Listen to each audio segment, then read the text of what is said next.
Cili ka qenë qëllimi juaj? Pse kjo dëshira juaj për të koleksionuar ndër vite objekte të ndryshme? Ne mendojmë se jemi një familje patriotike dhe në këtë familje ndodhet një flamur të cilin e tregoj unë. Është viti 1926.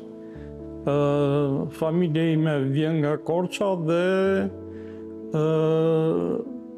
një gjyshja ime e ka qëndisur atë flamur. Dhe ai flamur është bërë ka qenë rrjedhoje disa flamujve të tjerë, pasaj që janë grumbulluar në këtë familje.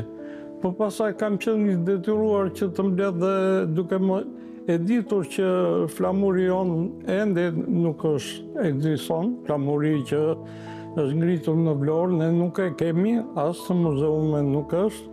Ne jemi munduar t'i parafrohemi sa më tepër atij flamuri. Originalitet. Po, atëherë duhet literatura, duhen shkrimet të mblidhen, duhen libra të mblidhen rreth flamurit e tjera. Pra nuk është thjesht vetëm grumbullimi i flamujve. Këtu janë mbi 40 flamuj, një 20 e ca janë të vendosur në stendat e tyre në përmure dhe të tjerët janë në përshëndyqe.